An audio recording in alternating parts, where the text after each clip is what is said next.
Hello दोस्तों, आप सभी का स्वागत है आपके अपने YouTube चैनल हिंदी सरोवर पर।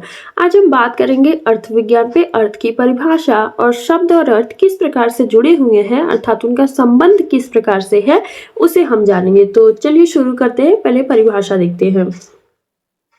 अर्थ किसी शब्द या वाक्य के सुनने पढ़ने पर श्रोता या पाठक के मन में जो भाव, वस्तु, क्रिया या विचार की प्रतीति अर्थात समझ, अनुभूति होती है, वही उस शब्द या वाक्य का अर्थ कहलाता है। अर्थात शब्द से जो समझ में आता है वही उसका अर्थ है।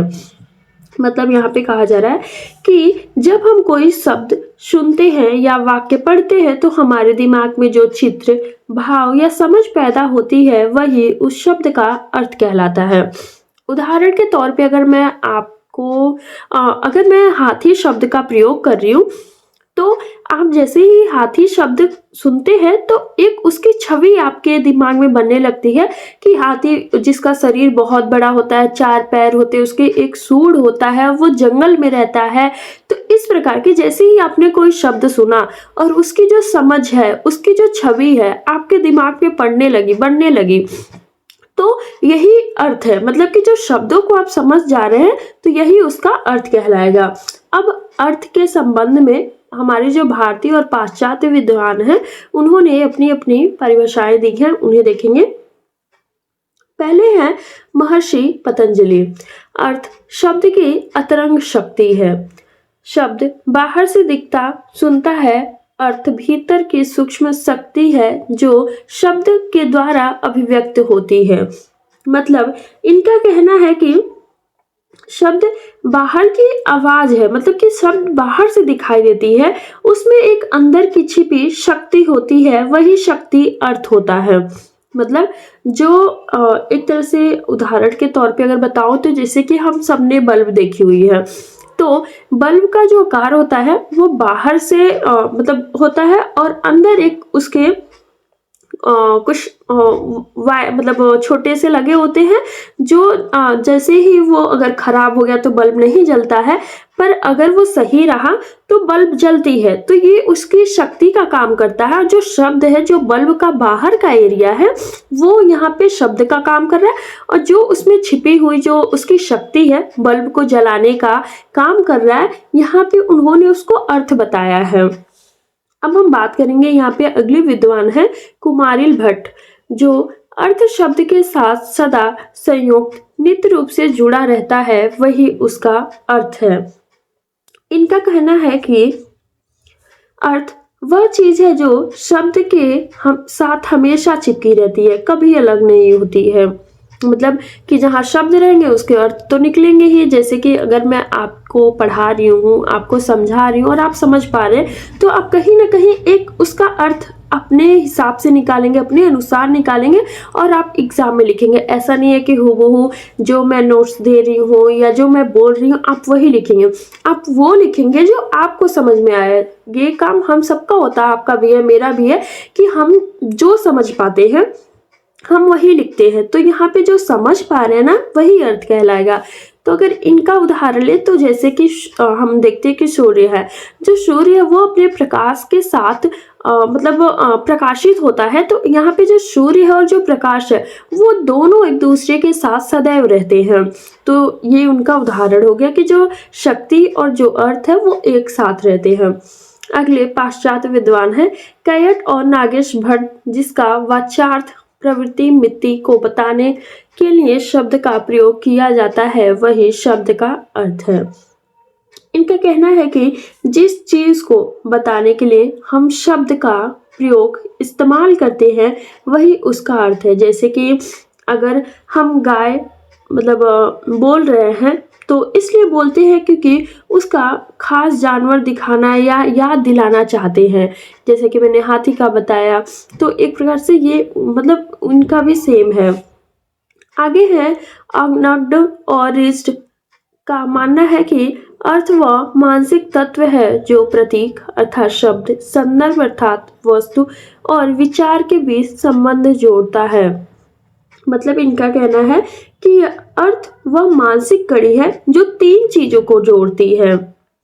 पहला है शब्द जो प्रतीक के रूप में होता है और दूसरा होता है वास्तविक वस्तु जो संदर्भ का काम करता है और हमारे दिमाग का जो विचार है, जैसे कि जो गाय शब्द हो गया और असली गाय ये हमारा जो वास्तविक वस्तु है, संदर्भ है, और हमारे मन में जो गाय का विचार है, ये तीनों जोड़ने पर जो कड़ी बन रही है उनको ये अर्थ कहते हैं। अगले विद्वान है जॉन स्टुअर्ट मिल, तार्किक परंपरा मतलब के तर्कशास्त्री हैं। तो इनका कहना है कि शब्द का अर्थ वह वस्तु या वस्तु समूह है जिसका वह निर्देशन करता है। मतलब ये कहना चाहते हैं कि शब्द का अर्थ वही वस्तु है जिसकी तरफ वह इशारा करता है। जैसे कि अगर गाय की तरफ मतलब गाय का जो अर्थ लेते हैं कि असली दुनिया में जो गाय है या हाथी का ले, तो जो गायों का या हाथियों का जो समूह है उसकी बात करते हैं ये।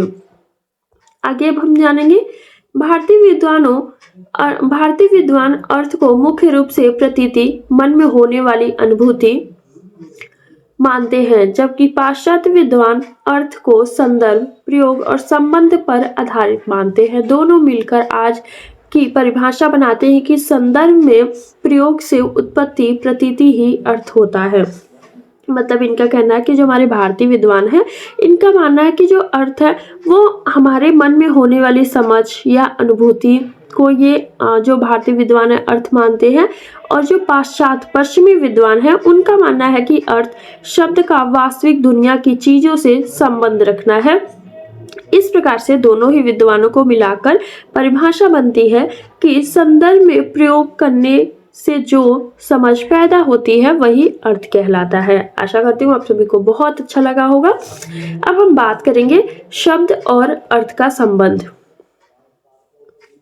प्लीज चैनल पे जो नए हो चैनल को सब्सक्राइब कर लें, और जिसका और तो टेलीग्राम पे मैं नोट्स भी देती हूँ, तो आप वहाँ से भी पढ़ सकते हैं और एग्जाम में आपकी काफ़ी हेल्प होगी। तो प्लीज़ चैनल को सब्सक्राइब भी कर लिया करें, लाइक भी किया करें, कमेंट्स भी किया करें।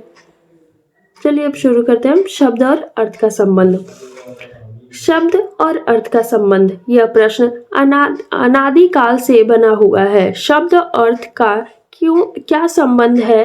क्यों गाय कहने से सिर्फ एक पशु विशेष गोवंश का अर्थ ही लिया जाता है, अन्य पशु का क्यों नहीं? वस्तुतः यह संकेत ग्रहण पर निर्भर करता है। प्रत्येक भाषा में इस शब्द का यह अर्थ इसलिए होता है क्योंकि समाज ने उसे ऐसा संकेतित कर रखा है। ये संकेत सामान्यता यादृक्ष यानी कि मनमाने होते हैं, लोक व्यवहार एवं परंपरा द्वारा संचालित होते हैं। मतलब कि यहाँ पे कहा जा रहा है कि अगर हम गाय बोल रहे हैं तो क्यों गाय के लिए ही बोलते हैं। मतलब कि अगर हम गाय शब्द बोले तो हमारे मन में कभी घोड़े, हाथी, ऊंट इन सब पर ख्याल क्यों नहीं आता है? ऐसी बात की जा रही है क्योंकि समाज ने तय कर लिया है कि इस खास आवाज मतलब कि जो गाय है, गाय का जो मतलब है सिर्फ एक खास जानवर से होगा, और इसे हमें संकेत करते हैं। जो ज्यादातर संकेत मनमाने होते हैं, मतलब कि अपने मन से मान लेते हैं। कोई जरूरी नहीं है कि शब्द और अर्थ में कोई स्वाभाविक समानता हो। मतलब कि कभी कभी ऐसा नहीं है कि जो आप शब्द बोल रहे हैं और जो उसका अर्थ निकल रहा है वो दोनों एक ही जैसे हों। यहाँ पे ये कहा जा रहा है। तो हम देखेंगे कि शब्द और अर्थ के संबंध में 4 प्रमुख मत दिए गए हैं, जिसमें से पहला है अभिव्यक्तिवाद, व्यंजक व्यंग्यवाद जिसे कहते हैं। शब्द व्यंजक होता है और अर्थ व्यंग। इस प्रकार दोनों में व्यंग व्यंजक संबंध है। इस मत के प्रवर्तक महर्षि पतंजलि हैं। उन्होंने महाभाष्य में लिखा है, शब्द वह है जो कान से सुना जाता है, बुद्धि से ग्रहण किया जाता है, आकाश जिसका स्थान है और जो प्रयोग से अभिज्वलित अर्थात अभिव्यक्त होता है। इस प्रकार उनके मतानुसार शब्द से अर्थ की अभिव्यक्ति होती है, न कि उत्पत्ति। उदाहरण में गाय शब्द सुनते ही हमारे मन में पहले से मौजूद गाय का ज्ञान प्रकाशित हो उठता है, नया पैदा नहीं होता है। मतलब इनका कहना है कि जो शब्द है, शब्द सिर्फ पहले से मौजूद अर्थ को जगाता है या प्रकाशित करता है, नया उसको पैदा नहीं करता है। जैसे कि यहाँ पे उदाहरण के तौर पे बताया गया कि गाय, गाय शब्द हम बचपन से सुने रहते हैं, उसे देखते हैं, तो जब गाय शब्द हमारे मन में आता है तो जो हमारा मस्तिष्क है, हमारा जो दिमाग है, उसे प्रकाशित करता है अर्थात चमका देता है, जगा देता है कि गाय का मतलब जो जिसके 4 पैर हैं, दूध देती है, तो वो गाय कहलाती है। तो इनका ये है कि जो अभिव्यक्तिवाद कहलाता है। आगे है उत्पत्तिवाद। शब्द सुनते ही अर्थ की उत्पत्ति होती है। उदाहरण, गाय शब्द सुनकर ही हमारे मन में गाय का विचार पैदा होता है, उसे पहले वह विचार था ही नहीं। मतलब कि यहाँ पे कहना है इनका कि शब्द सुनते ही अर्थ बिल्कुल नया पैदा हो जाता है। उदाहरण में जैसे गाय शब्द सुनने से पहले आपके दिमाग में गाय का बिल्कुल भी कोई अर्थ नहीं निकलता। जैसे ही आपने शब्द सुना वैसे ही आपने उसका अर्थ निकाल लिया। जैसे कि अगर कोई घोड़े की बात करे या किताब की बात करे, पेन की बात करे, तो आप सबने इस वस्तु से कहीं ना कहीं परिचित हैं और जैसे ही शब्द सुनते हैं आप उसकी छवि अपने दिमाग में बना लेते हैं। मतलब कि जैसे इस शब्द की उत्पत्ति हुई, आपने अर्थ की उत्पत्ति कर दी, यही इसका मीनिंग है। तीसरा है ज्ञाप्तिवाद। शब्द पूर्व संस्कारों को जगा देता है और अर्थ की ज्ञाप्ति अर्थात बोध समझ कराता है। उदाहरण में बचपन में माँ ने गाय दिखाते हुए कहा था, वह संस्कार सोया रहता है। गाय शब्द सुनते ही वह संस्कार जगाता है और गाय का बोध कराता है। क्योंकि मैं एक ही उदाहरण लेके आई हूँ, क्योंकि आपके लिए समझना ज़्यादा मतलब आसानी हो जाएगा कि आप एक ही उदाहरण से अपनी बातों को स्पष्ट रूप से कह पाएंगे, समझ पाएंगे। यहाँ पे है कि बचपन का जो पुराना संस्कार, मतलब कि जो याद होता है, सोया रहता है और जो शब्द आते ही वह संस्कार जग जाते हैं। मतलब कि आपने बचपन में बहुत छोटे पे, अभी तक ऐसा कई बार होता है कि हम कई शब्द भूल जाते हैं और हमें याद भी नहीं रहता, पर हम जब उस शब्द को सुनते हैं, बार बार समझने की, याद करने की कोशिश करते हैं कि हमने ये शब्द सुना हुआ था पर कब सुना था ये याद नहीं आ रहा है। तो यही यहाँ पे कहा जा रहा है कि जो अपने पूर्व संस्कारों, जो आपने बचपन में जो शब्द सुने थे और उनका याद, मतलब कि ज्ञाप्ति हो जाना, बोध हो जाना, मतलब कि उनको याद कर लेना, यही ज्ञाप्तिवाद कहलाता है। जैसे कि उदाहरण में यहाँ पे गाय बताया जा रहा है कि बचपन में जैसे कि जो छोटे बच्चे होते हैं, हम उन्हें एक एक शब्द बताते हैं और वो शब्द वो कहीं ना कहीं अपने दिमाग में फिट करते जाते हैं। जैसे कि अगर हम पानी मांग रहे हैं तो वो समझ जाते हैं कि पानी क्या है, उसे पीना है। जो खाना है वो खाना है, मतलब कि उसे नहीं पीना है, मतलब खाना को खाया ही जाता है। तो यहाँ पे यही है कि जो हम शब्द बोल रहे हैं वो उसे आसानी से समझ पा रहे हैं। तो ये हो गया ज्ञाप्तिवाद। अब लास्ट है यहाँ पे प्रतीकवाद। शब्द उस वस्तु के अर्थ का प्रतीक होता है जो हमारे मन में आता है। इसके अनुसार शब्द और अर्थ में प्रतीकात्मक संबंध होता है। हम कुछ वस्तुओं के कुछ विशेष नाम रख लेते हैं और उनके लिए विशेष शब्दों का प्रयोग करने लगते हैं। धीरे धीरे वे शब्द उन वस्तुओं का बोध कराने वाले प्रतीक बन जाते हैं।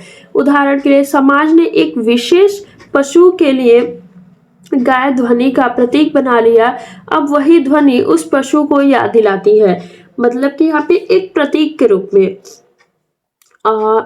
इसका अगर मतलब बहुत ही आसान भाषा में समझाऊं तो जैसे कि हम समाज में मिलकर तय करते हैं कि इस आवाज अर्थात इस शब्द का जो मतलब है ये वस्तु होगा और वह शब्द उस वस्तु का प्रतीक, यहाँ पे प्रतीक बन जाता है। जैसे कि अगर हम पेन की बात करते हैं तो जो पेन है वो एक तरह से जो लकड़ी की जो पेंसिल है और जो पेंसिल है वो अलग से हो गई, जो पेन है वो अलग से। तो ये एक प्रतीक के रूप में बन गया कि किस प्रकार से, मतलब ये यहाँ पे उदाहरण दिया गया है कि गाय का, कि हमने तय किया कि जो गाय है ध्वनि उस खास जानवर का प्रतीक होगा। मतलब कि जो जिसके 4 पैर हैं और जो दूध दे रही है, जिसको गाय मतलब गौ माता कहते हैं, गौ वंश से होती है, तो उसका नाम हमने गाय रख दिया और वो उसका प्रतीक बन गया कि वो 4 पैरों वाली और जो दूध दे रही है।